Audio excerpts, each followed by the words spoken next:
Hi there, and welcome to the Explaining History podcast.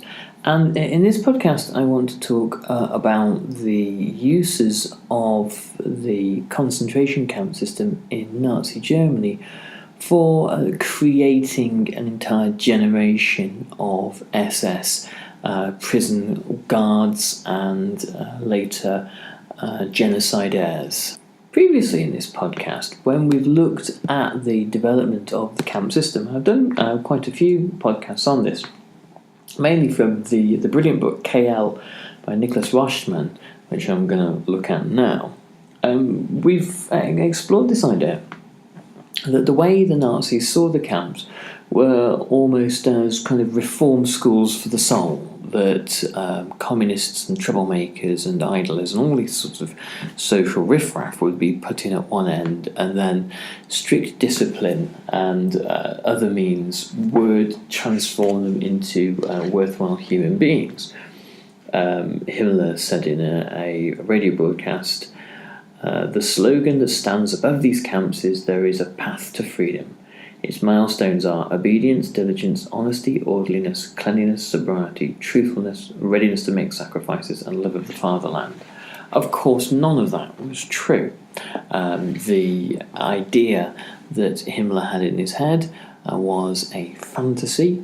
It is perhaps one that he genuinely believed was possible, but he knew also that immense brutality and violence were the means by which the inmates were subjugated, and instead of them becoming almost robotic like adherents to the fatherland, they simply survived the camps, those did survive, as broken men and women.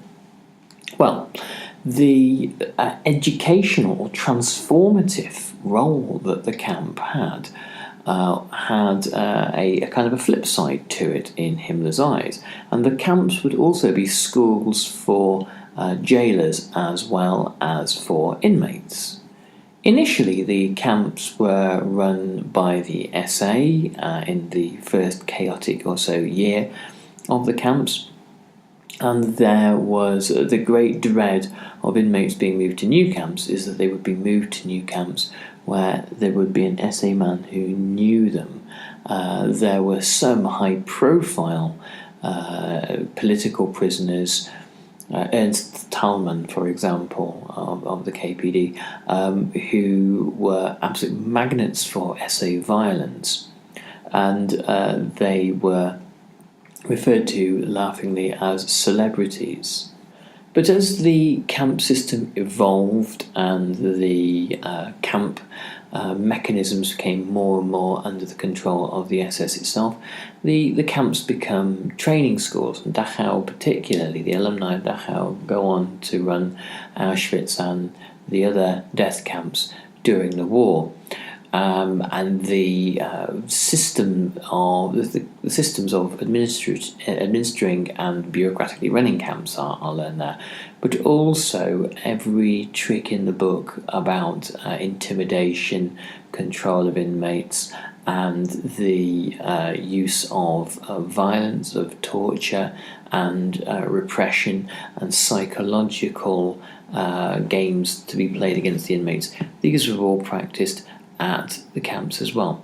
Now, you might think that there's perhaps not a great deal to learn here, that being able to be brutal to people who are completely unable to defend themselves isn't necessarily an art form, and there's not much to particularly pick up once you've grasped the basics. And probably that's true, because the education that the SS men were undergoing at the same time was a political and an ideological education. So here's what Nicholas Rochman has to say on the subject. He says, "An elite unit of political soldiers, this is how Himmler and Ike like to depict the camp SS. In peacetime, Ike kept telling his men they were the only soldiers protecting the German fatherland, fighting day and night against the enemy behind the barbed wire of the concentration camps. The figure of the political soldier had been first popularized by the SA in the Weimar years, but it was quickly appropriated by Heinrich Himmler and his SS leaders, who loved to style themselves as hard soldiers. Theodor Eicke laid full claim to the term, which became so closely associated with him that after his plane was shot down on the Eastern Front on February 26, 1943, his obituary in the Volkischer Beobachter carried the subheading, Eicke, the political soldier. So there's a number of very interesting and illuminating things within that little passage alone. What Washman is arguing here is that the SS saw what was happening inside the gates of each camp as a battle, that an ideological war was being waged to save Germany from the camp inmates. Instead of seeing the camp inmates as the most powerless and vulnerable individuals who had no agency at all once they were in custody, the SS viewed them as an ongoing threat, that what had to be defeated within them were the ideas that they came into the camp with, lest they return back into society and re-poison this now perfected society, or society on the process towards ideological perfection, with old ideas of socialism and liberalism and all this kind of stuff that the Nazis wanted to stamp out. So there was an intense and kind of almost invisible battle being fought in each and every camp. And on the front line of that struggle was the Camp SS. Now, much of this, these notions of struggle and endless vigilance, these are some of the kind of the main kind of concepts, sort of notions that underpin Nazism, that the society really, Nazi society, is really one that is endlessly at war, either internally or externally.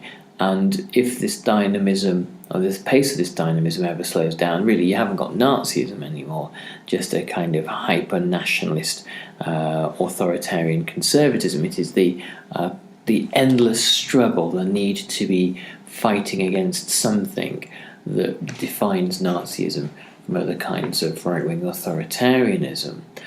In addition to that, the fantasy of comradeship, of the fighting man and his brothers in arms, which was something that a great many of the Nazis brought with them, either from the experience of the First World War, or there were those who were too young to have served on the Western Front, or those who were physically disqualified from doing so, particularly people like Goebbels, for example, who existed as kind of toy soldier fantasists, always hoping that they could have had a shot at the big, at the real thing. And so Nazism was suffused with this, the kind of the rhetoric of militarism and the rhetoric of kind of male companionship and comradeship. And as such, the SS training schools within the camps were places which were kind of alive with this sort of discourse. And these kind of imagined memories of the trenches and the close bonding of men to one another meant that there was a powerful sense of them and us, and it was ideal for dehumanizing the inmates of the camps, seeing them as a kind of a dreadful threat or something to be loathed and despised. And this kind of them and us group mentality made it much easier for individual SS men to carry out more and more extreme, brutal and sadistic acts. The reality with SS men or any other kind of authoritarian, fascist or brutal state-sponsored killer is that they generally aren't born like this. They generally tend to have to go through some kind of process to give them the intellectual and moral leeway to be able to perpetrate acts of immense savagery. And Theodore Ike knew this very well. He said basically the strength of bonds between the men would be matched by their cruelty towards the inmates. And these are schools for the desensitizing, for de-empathizing, and for enabling the SS alumni to get in touch with their ability to be sadistic and cruel. This is no mean feat. Human beings, by and large, have to go to significant lengths to lose their ability to empathise with the suffering of others, and this is why places like Dachau were perfect environments, training environments, to bring this out in individuals. Ike said, "In service there is only merciless severity and hardness. Outside service hours there is heartwarming comradeship." Tolerance, he reminded his SS men, meant weakness, and therefore, in order to demonstrate their fidelity to the cause, in order to demonstrate their fidelity to one another and their belief in Nazism, ever greater acts of sadism had not just encouraged, not just expected, but were internalized by the SS men, and therefore had to be performed in order to demonstrate that there was continuity and unity between the group.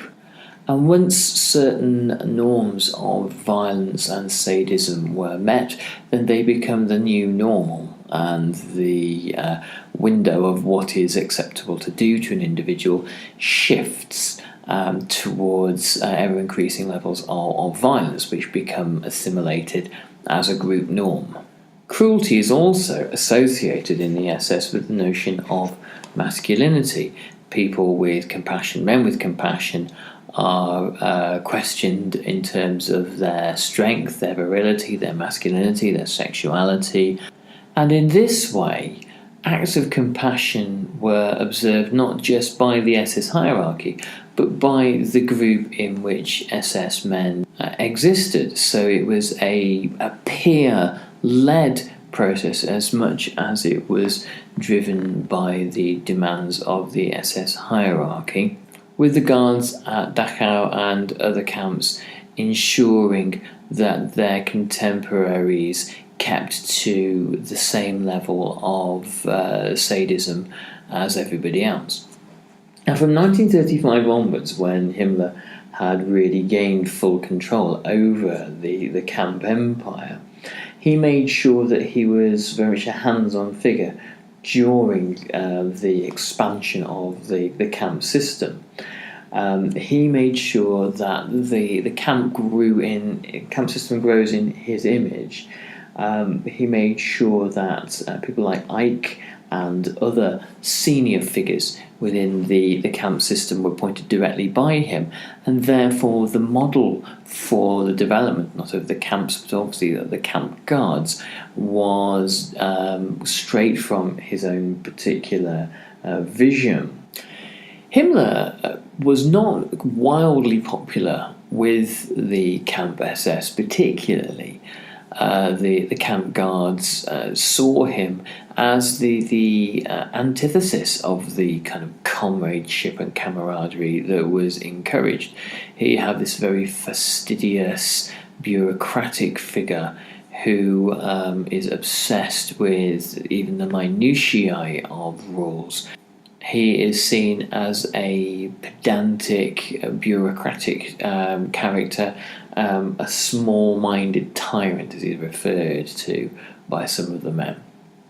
Theodore Ike is a very different character, and his violence and sadism towards prisoners is matched by his sycophancy towards Himmler and his determination to rise up through the ranks, his careerism, and his decision to put his own personal stamp on the camp system.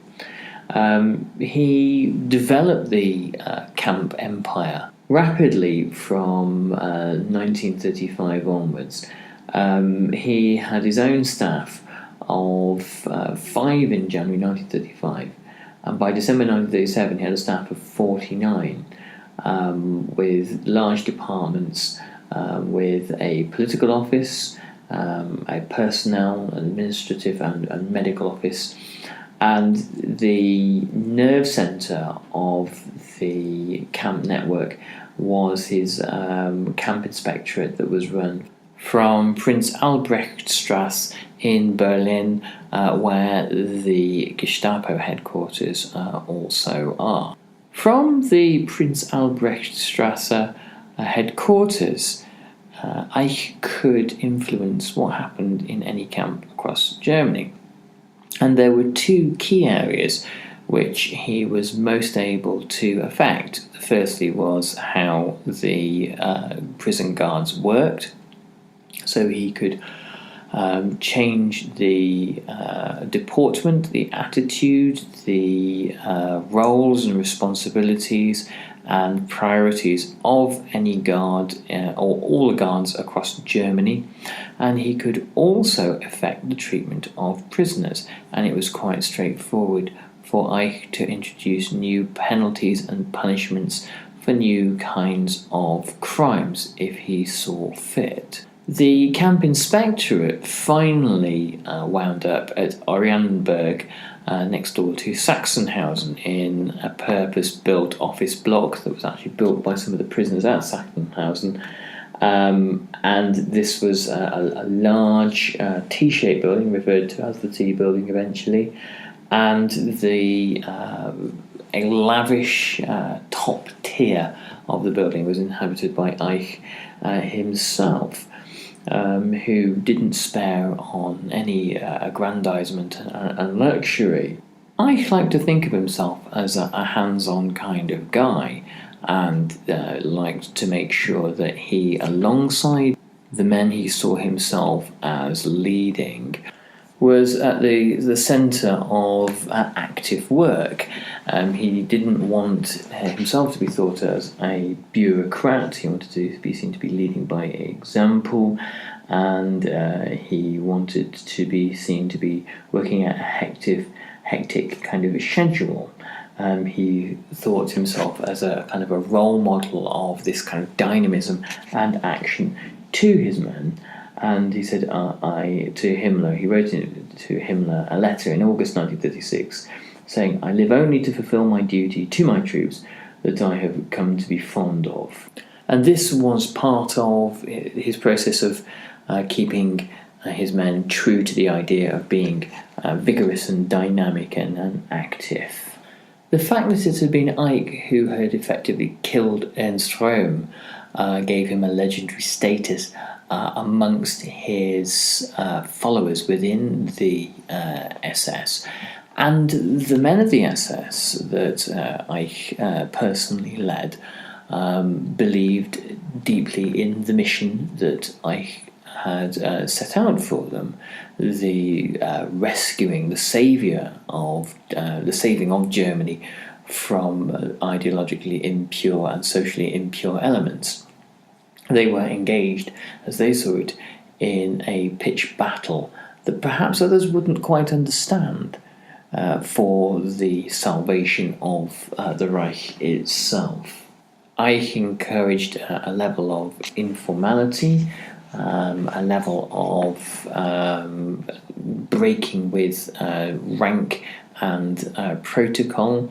And once again, this was a sort of a reference to the experience of kind of the front fighters, that there was little rank when it came to the solidarity of racial fraternity.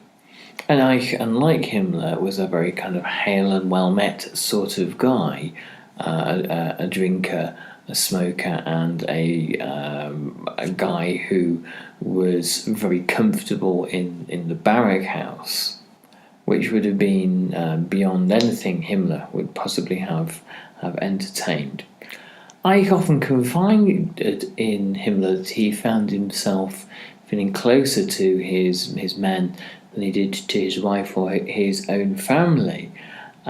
He presented himself as a kind of like a father figure to younger SS men, and it was cringingly referred to as Papa Ike. One SS man, Johannes Heisbruck, who was picked by Ike to be a platoon leader after passing out of an SS leadership academy. He later, many years later, said, "Ike was more than a commander. He was a true friend, and we were his friends in the way that only real men can be." Now, in that comment, there seems to be something kind of encoded and hidden, which I've wondered for some time about the kind of the nature of male companionship and masculinity in general. The deep fraternal bonds between SS men and the culture that existed, which was obviously exclusively male, and one where all manner of fantasies about loyalty, sacrifice, fraternity, struggle are encouraged and fostered. And it seems to be these kinds of fantasies, these kinds of imaginings and depictions of the role and the purpose of the SS that in the minds of the SS men elevate them from being mere sadists to being a warrior caste there to protect the nation and to protect one another and to be part of a kind of secret struggle. All these are enormously appealing to the male ego, the male psyche, and particularly in the kind of the decade or two after the loss of an immense struggle such as the First World War. The failure to be victorious in the First World War presented German masculinity with an existential crisis in the 20s and 30s. And the hypermasculinity of Nazism is partly a result of this. The general culture of misogyny and homophobia within the Nazi regime and the wider Nazi culture was designed in no small part to restore German men to the position of power that they had enjoyed before 1914. Not really that power had been particularly eroded internally, but the crises of war, revolution, and economic crisis had been profound challenges to German masculine pride and ego. And so cultures based around sort of hypermasculinity and the sadism and violence that go with it, it's unsurprising that they develop within this context.